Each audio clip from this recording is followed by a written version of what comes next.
بابا سائیں یہ ذیشان ہے، کالی 2 سال قید بامشقت پورے کر کے آیا ہے۔ ادھر کم سین ہے جی بابا سائیں پر، اللہ جانے کیا ہے اس کو بھولتا ہی نہیں، کوئی چیز کا نام بھی وہ اپنا نوازا ہے نا، اس نے مجھے بتایا۔ اچھا بابا سائیں نے دور سے ہی ذیشان کا جائزہ لیا۔ بابا سائیں آج کا سبق آخری سبق ہے نا، تو کل سے ہم کیا پڑھیں گے شادے، یہ سبق ہے تو آخری سبق، لیکن ختم ہونے والا تھوڑا ہی ہے، ہم دوبارہ سے شروع کریں گے جی بابا سائیں۔ جو حکم ذیشان یار ادھر بیٹھا ہے تو کب سے ڈھونڈ رہا ہوں میں، کیوں ڈھونڈ رہے تھے؟ ذیشان نے کنکر ہوا میں چھالا۔ آجا چل بابا سائیں کے پاس چلتے ہیں، سب وہیں ہیں، مجھے کہیں نہیں جانا، تم جاؤ یار اب تو بس کر دے، کتنا وقت ہو گیا ہے تجھے یہاں۔ ذیشان خاموش رہا۔ تجھے پتہ ہے جب میں یہاں آیا تھا 18 سال کا تھا، ماں پہلے مر گئی تھی اور بابا کو اس کی دوسری بیوی اور اس کے عاشق نے مار ڈالا تھا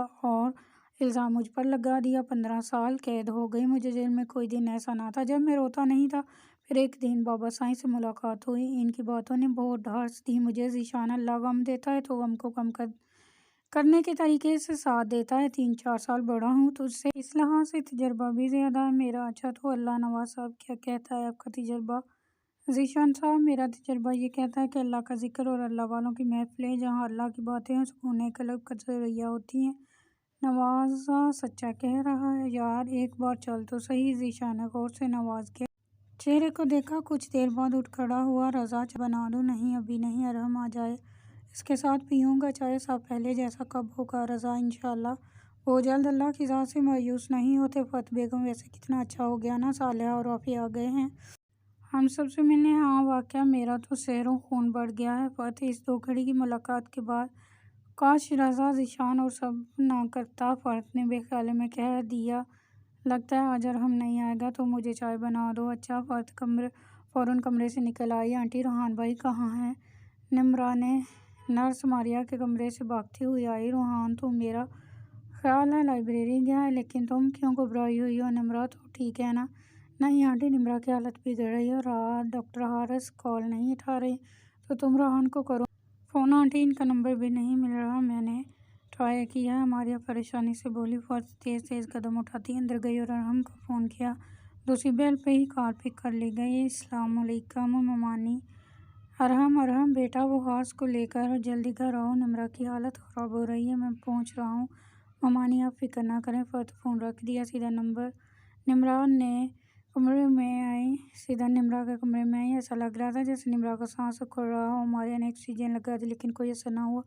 قریب آدھے گھنٹے تک ارحم ڈاکٹر حارث اور روحان کے ساتھ گھر پہنچا۔ تینوں نمرا کے کمرے میں آ گئے جہاں فتح اور رضا پہلے سے موجود تھے۔ فتح کے آنسو تھے کہ تھمنے کا نام نہیں لے رہے تھے۔ ماریا آکسیجن اتار دو، لیکن سر ان کا سانس اکھڑ رہا ہے، آکسیجن اتار دو۔ حارث نے دوبارہ کہا، نیند کا انجیکشن تو نہیں دیا؟ نہیں سر۔ ڈاکٹر حارث نے نمرا کی آنکھیں بھاری بھاری چیک کی۔ یہ انجیکشن ابھی لے کر آؤ۔ ڈاکٹر حارث نے ایک پرچی ارحم کی طرف بڑھائی جسے لے کر ارحم فوراً چلا گیا۔ بیٹا کوئی خطرے کی بات تو نہیں ہے؟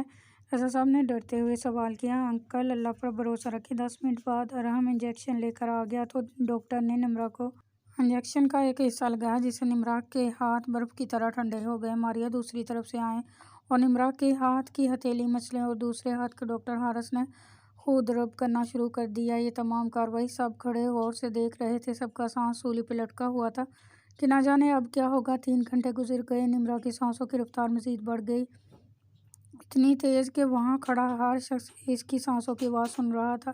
ایک دم نمرا چیخ اٹھی اور ماریا اور حارث سے اپنے ہاتھ کھینچ لیے۔ سب کے سب دنگ رہ گئے۔ کیوں؟ نمرا مسلسل چیخ رہی تھی اور دونوں ہاتھ اپنے کانوں پہ رکھے ہوئے تھی۔ ارحم روحان اس کو مضبوطی سے پکڑو۔ ڈاکٹر نے دونوں کو تائید کی اور پھر نمرا کو نیند کا انجیکشن لگا دیا گیا۔ کچھ ہی منٹوں میں نمرا ارحم کے بازوؤں میں گر گئی۔ فتح بیگم بت بنی دیوار کے ساتھ لگی کھڑی رہی تھی۔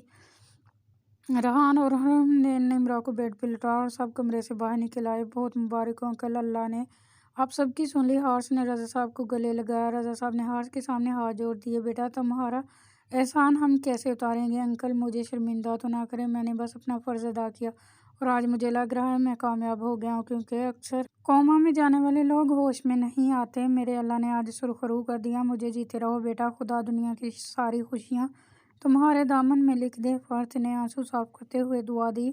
بس آپ سب اسی طرح دعاؤں میں یاد رکھیے گا ہمیشہ، اور کچھ نہیں چاہیے۔ باقی رہی بات نمرہ کی، تو وہ کل تک نہیں اٹھے گی، اور اگر اٹھ بھی گئی تو ماریا ان کو دوبارہ انجیکشن لگا دیں گی، کیونکہ کم سے کم 12 گھنٹے سونا ضروری ہے۔ نمرہ کے لیے میں کل آؤں گی، ابھی کے لیے اجازت دے۔ ارے ایسے کیسے بیٹا، رات کے کھانے میں وقت ہی کتنا رہ گیا، کھانا کھا کر جانا۔ نہیں آنٹی، آج کی معذرت، کیونکہ آج کا کھانا باہر کھانے کی فرمائش ہے بیگم کی۔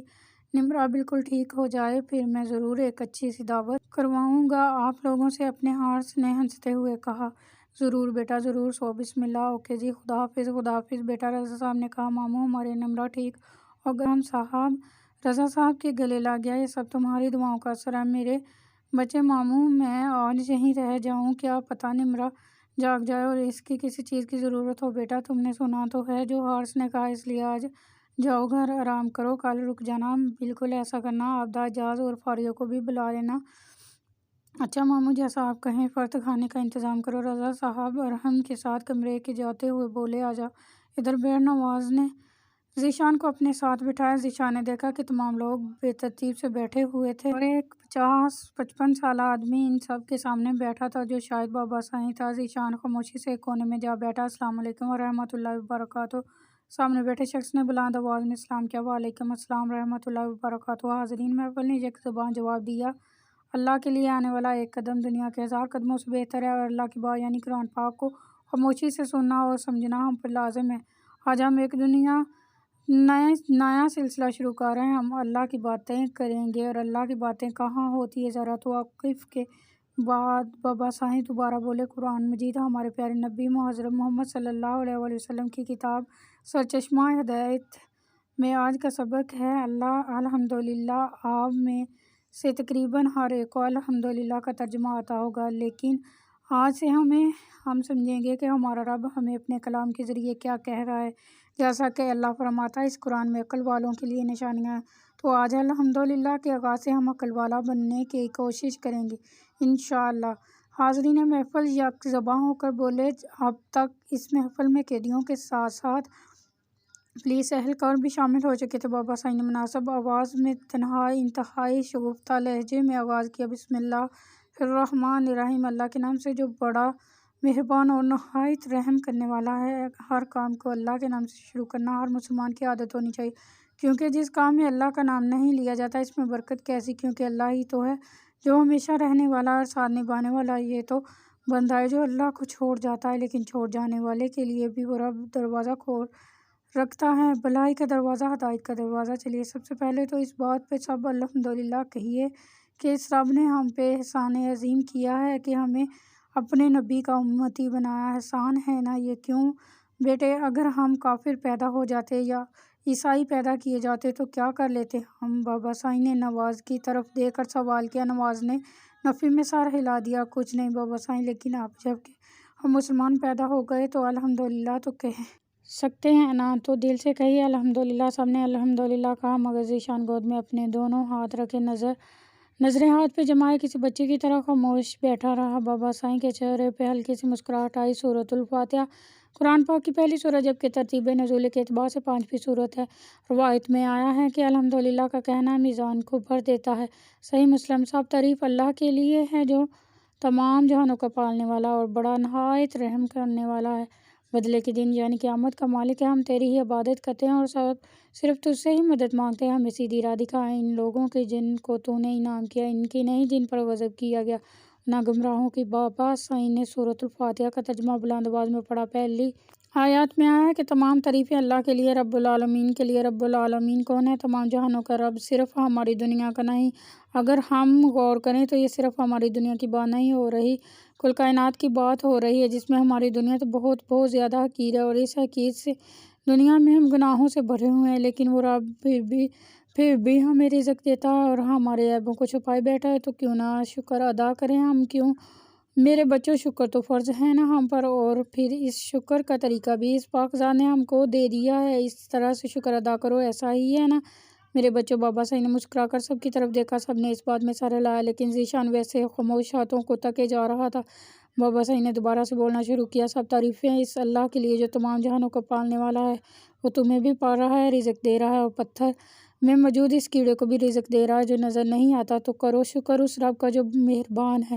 یہ مہربانی ہی تو ہے کہ وہ دیکھ رہا ہے ہم نافرمانی کر رہے ہیں، وہ دیکھ رہا ہے ہم جھوٹ بول رہے ہیں، وہ سب دیکھ رہا ہے، پھر بھی کچھ نہیں کہہ رہا کسی کو، نہ ہی بتا رہا۔ مہربانی ہے نا یہ، اور رحم کرنے والا ہے۔ ہمارے گناہوں کی حد یہ ہے کہ پہاڑوں سے بڑے ڈھیر بن گئے ہیں، اور ایک بار ہم کہتے ہیں، بندہ کہتا ہے یا اللہ مجھے معاف کر دے، تو توبہ کرتا ہے، وہ رب اتنا رحیم ہے کہ ندامت کے ایک آنسو پہ معاف کر دیتا۔ وہ نہیں پوچھتا کیا کر کے آئے ہو، وہ نہیں پوچھتا اب کیا کرنے آئے ہو، وہ سب کہتا ہے لوٹ آئے ہو، آ جاؤ میرے پیارو، ایک آنسو تو بہاؤ اس رب کے آگے۔ وہ 7 سمندروں کا مالک تمہارے ایک آنسو سے محبت کرتا ہے۔ بابا سائی نے لمبا سانس لیا۔ بابا سائی، وہ رب اتنی جلدی مان جاتا ہے کیا؟ محفل میں کسی نے سوال کیا۔ ہاں بالکل وہ مان جاتا ہے، وہ جو تمہارے عیبوں کو سارے جہاں سے چھپائے ہوئے، وہ کیسے نہیں معاف کرے گا؟ بس اس کے پاس سچے دل اور سچی توبہ کے ساتھ جانا، وہ تمہارے گناہوں کو نیکیوں میں بدل ڈالے گا۔ عشاء کا وقت ہو گیا ہے، چلیے سب نماز ادا کریں۔ آج کا لیکچر یہیں پہ ختم ہوتا ہے۔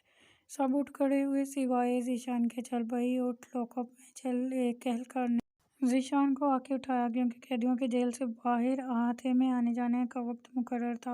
عشاء کے بعد سب کو واپس بند کر دیا جاتا تھا۔ بابا سائی نے اہلکار سے رک جانے کا کہا تو وہ واپس چلا گیا۔ او واہ بیٹا، ذیشان نے چونک کر آواز دینے کے لیے دیکھا اور دوبارہ منہ نیچے کر لیا۔ نہیں نماز نہیں پڑھتے آپ بیٹا؟ نہیں، مگر کیوں؟ شرم آتی ہے؟ شرم کس سے آتی ہے بیٹا؟ آپ کو اللہ سے۔ ذیشان نے جیسے بات ختم کی اور اٹھ کر چلا گیا۔ بستر پہ آ کے ذیشان بابا سائی کی کہی باتیں سوچنے لگ گیا۔ کیا اللہ واقعہ اتنی جلدی سن لیتا ہے؟ کیا میری بھی سن لے گا؟ کئی سوال پیدا ہو رہے تھے جن کا جواب ذیشان کے پاس نہیں تھا، اور ان جوابات کے لیے وہ بابا سائی کے پاس جانے کا ارادہ رکھتا تھا۔ صبح سے ہی سب گھر والے نمرا کے کمرے میں موجود تھے۔ ارحم، فاریہ اور عابدہ بھی آ چکے تھے۔ سب منتظر تھے کہ کب نمرا اٹھ کر باتیں کرے گی۔ ان سب سے دوپہر کے 1 بجے نمرا نے ہلکی سی آنکھیں کھولیں اور سامنے ماریہ کو دیکھ کر حیران ہو گئی۔ امی! نمرا نے دائیں بائیں دیکھتے ہوئے واضح فرت بہا کر نمرا کی طرف گئی۔ امی! صدقے جی میری جان! باقی سب بھی نمرا کی طرف لپکے سب کے سب بیڈ کے قریب کھڑے ہو گئے تھے۔ اتنے میں ماریہ ڈاکٹر حارث کو بلا لائی، جو روحان اور ارحم کے لاؤنج میں موجود تھے۔ نمرا حیرانی سے ایک ایک کی طرف دیکھ رہے تھے۔ ایسے رش نہیں کریں، ایک جگہ بیٹھ جائیں آپ سب، ورنہ نمرا کو گھبراہٹ ہوگی۔ حارث کے کہنے پر سب ہٹ گئے۔ امی یہ کون ہے؟ نمرا نے حارث کو حیرانی سے دیکھا۔ یہ حارث ہے تمہارے ڈاکٹر، کیسے ہو؟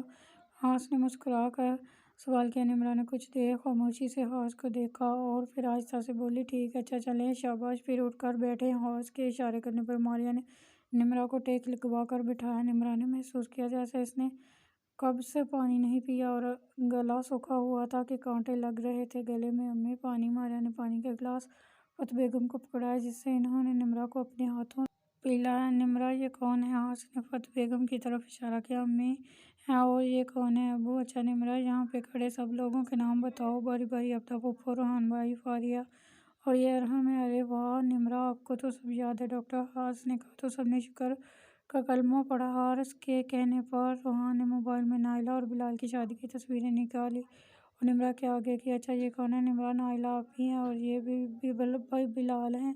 بلال کے نام پر نمرا نے رک رک کر جواب دیا۔ ذیشان بھائی کہاں ہیں؟ نمرا نے سوال کیا۔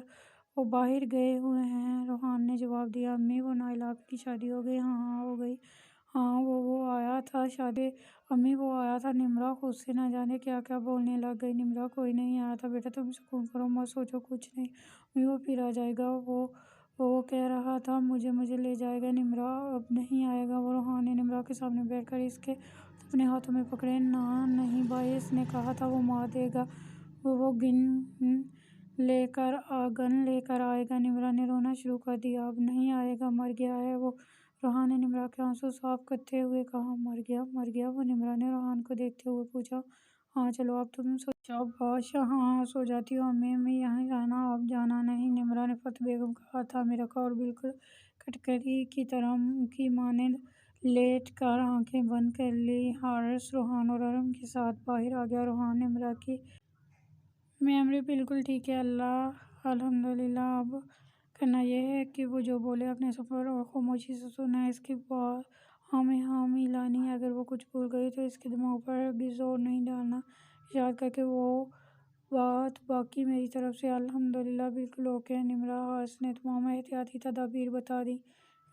جیسے آپ نے کہا ہم بالکل ویسے ہی کریں گے، روحان نے جواب دیا۔ ٹھیک ہے، اب میں چلتا ہوں۔ کل نمرا کو میرے کلینک لے آنا چیک اپ کے لیے۔ اوکے، میں آپ کو چھوڑ آتا ہوں۔ بائی۔ طاہر ہم ڈاکٹر حارث کے ساتھ ہو لیا۔